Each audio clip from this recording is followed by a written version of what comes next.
नमस्कार, मैं डॉक्टर चंद्र प्रकाश गारू। हम डिस्कस करने जा रहे हैं organic chemistry BSc part first unit second.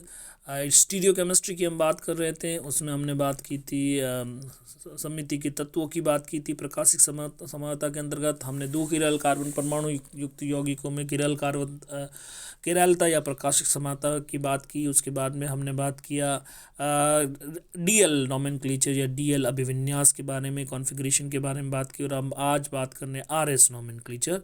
तो आरएस अभिविन्यास जो है वो किसका निर्धारण क्या है और किस तरह से किया जाता है, उसको कल हमने देखा था। इस आरएस नोमेनक्लेचर जो है उसको एब्सोल्यूट अभिविन्यास कहा जाता है, एब्सोल्यूट कॉन्फ़िगरेशन कहा जाता है। ये इस प्रत्येक किरल कार्बन के लिए निर्धारित किया जा सकता है।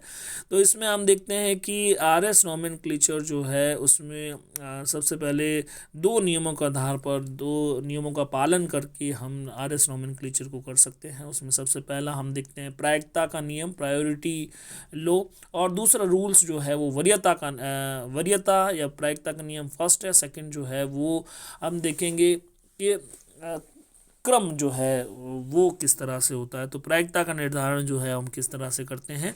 तो इसमें सबसे पहला एग्जाम्पल हम ले रहे हैं प्रायिकता निर्धारण के लिए ये अणु का, जिसके अंदर 4 किरल कार्बन के साथ चारों परमाणु जुड़े हुए हैं, हाइड्रोजन, आयोडीन, ब्रोमीन, क्लोरीन।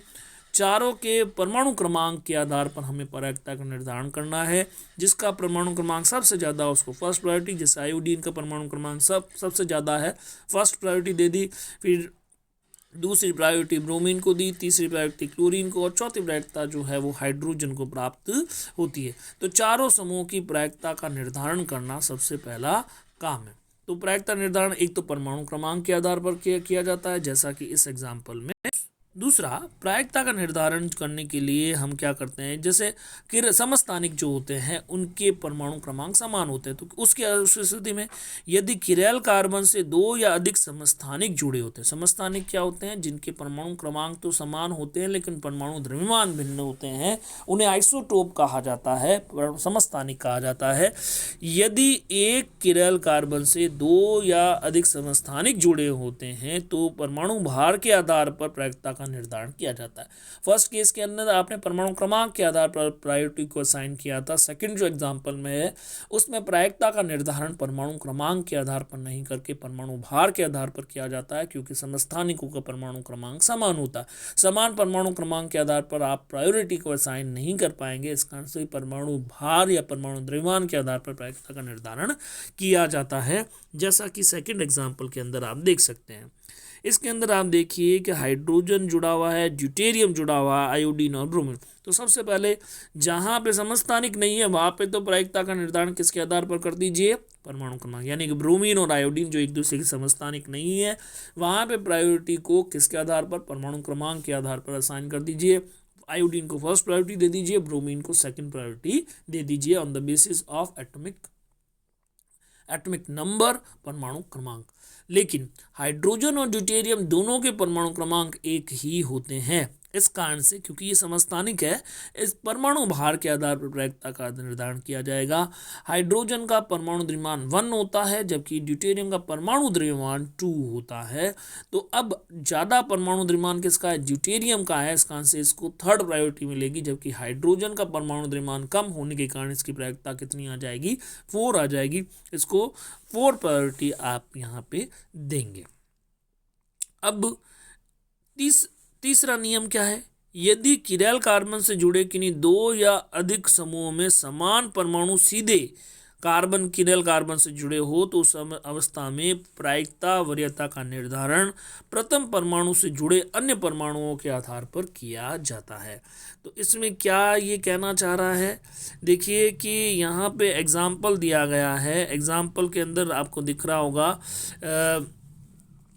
जो किरल कार्बन है उस किरल कार्बन के साथ में 4 समूह जुड़े हुए हैं, एथिल, मैथिल, हाइड्रोक्सिल और हाइड्रोजन। अब सबसे पहले जो हाइड्रोक्सिल समूह, देखिए ये मैं किरल कार्बन कौन सा है वो दर्शा देता हूँ। ये तो है किरल कार्बन आपका।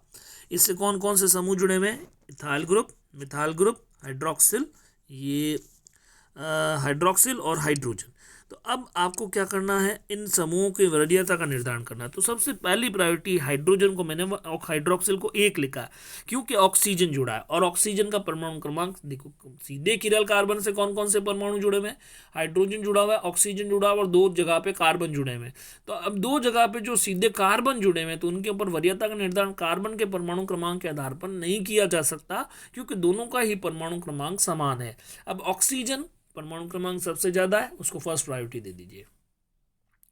सेकेंड और थर्ड प्रायोरिटी में अब यहाँ पे कंफ्यूजन है क्योंकि सीधे ही कार्बन ही जुड़े हुए हैं। तो अब वरीयता का निर्धारण कार्बन के आधार पर नहीं करके अगले परमाणु कौन से हैं उनके आधार पर। आप देखिए मैथिल समूह के अंदर तीनों हाइड्रोजन ही जुड़े हुए हैं जिनका परमाणु क्रमांक 1 होता है, लेकिन इथाइल ग्रुप के अंदर जो किरल कार्बन से कार्बन जुड़ा हुआ है उसके साथ में 2 तो हाइड्रोजन जुड़े हुए हैं, लेकिन तीसरा क्या जुड़ा हुआ है, कार्बन, और उस तीसरे कार्बन का जो परमाणु क्रमांक है वो ज्यादा है हाइड्रोजन से, 6 परमाणु क्रमांक हो गया। तो अब यहाँ पे वरीयता का निर्धारण सीधे किरल कार्बन से जुड़े परमाणु के आधार पर नहीं करके दूसरे परमाणु के आधार पर किया जाता है। तो अब यहाँ पे वरीयता का निर्धारण जो है कार्बन एथिल के अंदर वरीयता ज़्यादा होगी, उसको सेकंड प्रायोरिटी मिलेगी। मिथाइल की वरीयता कम होगी, उसको थर्ड प्रायोरिटी दी जाएगी। और सबसे कम परमाणु क्रमांक हाइड्रोजन का है तो उसको सीधे सीधे हम सबसे कम यानी कि चौथी वरीयता पे रखेंगे, फोर्थ प्रायोरिटी के ऊपर हाइड्रोजन प्रेजेंट होगा। तो इस तरह से हम जो है वरीयता का निर्धारण जो है वो कर सकते हैं। अगला हमारे पास जो एग्जाम्पल है, यदि किसी यौगिक में किरल कार्बन से बहुबंध युक्त पर समूह जुड़ा हो तो वरीयता का निर्धारण करने से पूर्व जो बहुबंध युक्त यौगिक है उसका संशोधित संरचना सूत्र लिखा जाता है, और उसके बाद में परमाणु लिखकर प्रथम परमाणु से जुड़े अन्य परमाणुओं के परमाणु क्रमांक के आधार पर वरीयता का निर्धारण किया जाता है। संशोधित संरचना सूत्र में द्विबंधित परमाणुओं को 2 परमाणुओं से जुड़ा हुआ माना जाता है, जबकि किसी कार्बन से अन्य कार्बन त्रिबंध द्वारा जुड़ा होता हो तो उसे 3 अन्य कार्बन से जुड़ा हुआ माना जाता है। कैसे, जैसे कि आपका यहाँ पे हम देखते हैं, यहाँ पे आपका एक एग्जाम्पल दिया हुआ है ये, ठीक है। अब यहाँ पे क्या है, पहला समूह हाइड्रोजन है, दूसरा समूह मिथाइल है, यहाँ पे कोई दिक्कत नहीं है। लेकिन आपका जो तीसरा समूह है, तीसरा समूह जो है वो क्या है, CH डबल बॉन्ड CH2, और चौथा जो है वो C ट्रिपल बॉन्ड CH है। तो इस तरह से आप देखिए कि डबल बॉन्डेड यानी बहुबंध आ गया, पॉली बॉन्ड यहाँ पे प्रेजेंट है, डबल बॉन्ड है, ट्रिपल बॉन्ड प्रेजेंट है। उस कंडीशन के अंदर आप सीधे ही जो है कार्बन से जुड़े परमाणु के परमाणु क्रमांक के आधार पर वरीयता का निर्धारण नहीं कर सकते हैं। इस स्थिति में संशोधित सूत्र लिखा जाता है।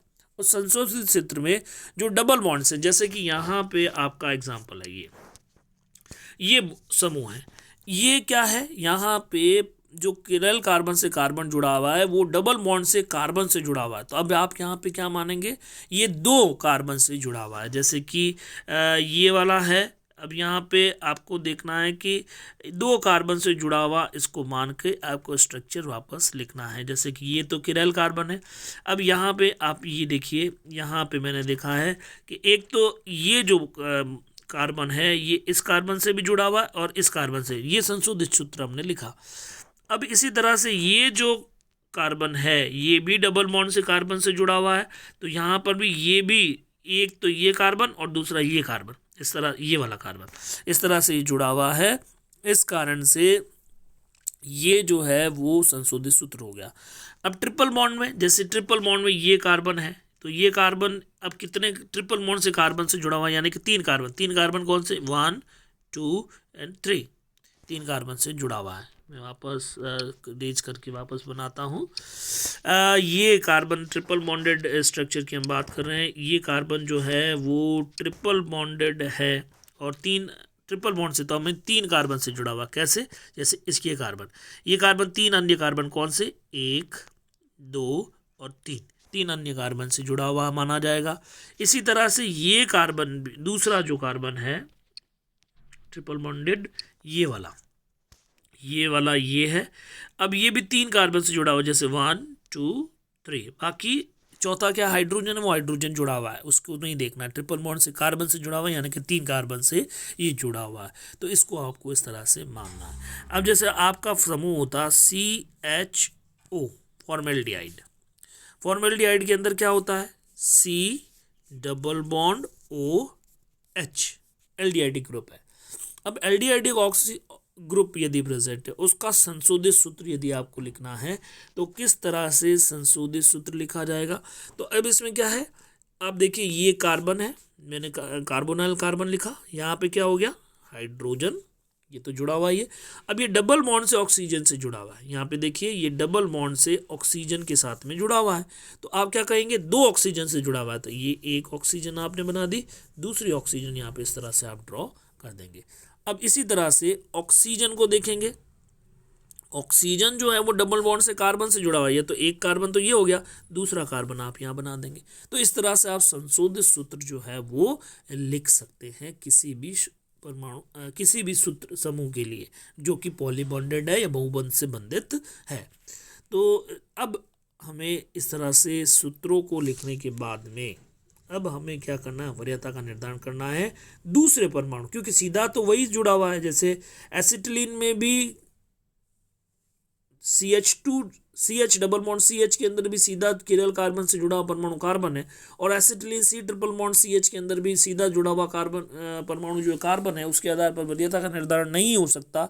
तो अब क्या करेंगे, इससे जुड़े हुए, जैसे एसिटिलीन के अंदर ट्रिपल बॉन्डेड कार्बन से 3 कार्बन जुड़े हुए माने जाएंगे, जबकि CH2 डबल बॉन्ड CH के अंदर 2 कार्बन जुड़े हुए माने जाएंगे, तीसरा हाइड्रोजन होगा। तो वरीयता का निर्धारण में एसिटिलीन को वरीयता, उच्च वरीयता प्राप्त होगी, जबकि CH डबल बॉन्ड CH2 को कम वरीयता प्राप्त होगी। तो इसी कारण से आप देख सकते हैं हाइड्रोजन आपने जो है फर्स्ट प्रायोरिटी जो है वो किसको दी है, एसिटिलीनिक ग्रुप को फर्स्ट प्रायोरिटी मिलेगी, second priority CH double bond को, थर्ड प्रायोरिटी CH3 यानी कि मिथाइल को, और चौथी वरीयता हाइड्रोजन को प्राप्त होगी।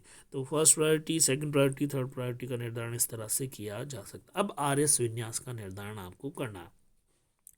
तो चारों समूह की प्रायिकता निर्धारित हो जाने के बाद अणु को इस प्रकार से देखा जाता है कि इस प्रकार से देखा जाए, इसमें कम प्रायिकता वाला समूह जो है वो सबसे पहले दिखाई दे, फिर क्लॉकवाइज डायरेक्शन के अंदर आइस को घुमाया जाता है, और आंखों को घुमाने पर यदि आंखें घड़ी की सुई की दिशा में घूमती है, यदि क्लॉकवाइज रोटेशन आइस का हो रहा है, तो हम कहेंगे कि विन्यास R है, R for rectus, rectus for दायां।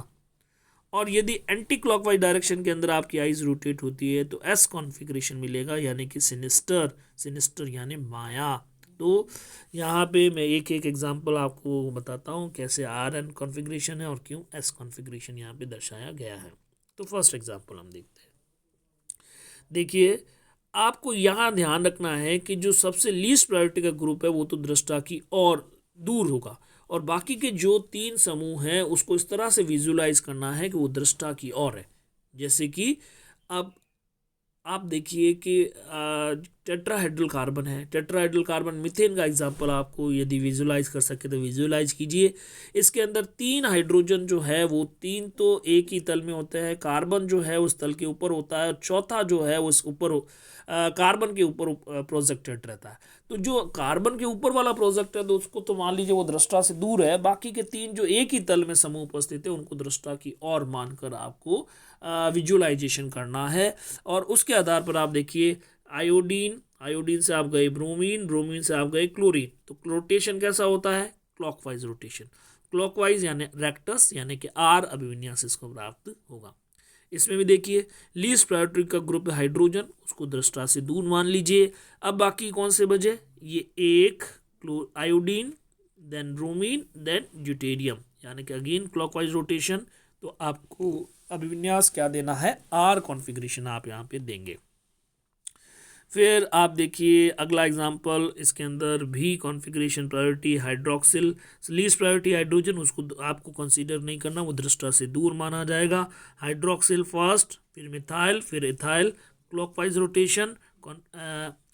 यहाँ पे फर्स्ट प्रायोरिटी किसकी है, हाइड्रोक्सिल, सेकंड की इथाइल की, थर्ड प्रायोरिटी मिथाइल की। Anti clockwise rotation, anti clockwise rotation S configuration होगा।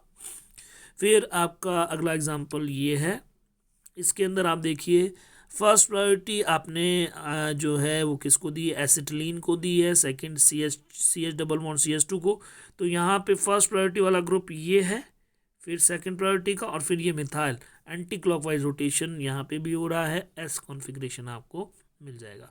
तो इस तरह से अन्य एग्जांपल्स जो हैं उनको भी आप संशोधित सूत्र के आधार पर, वरीयता के आधार पर R या S कॉन्फ़िगरेशन दे सकते हैं। Thank you very much.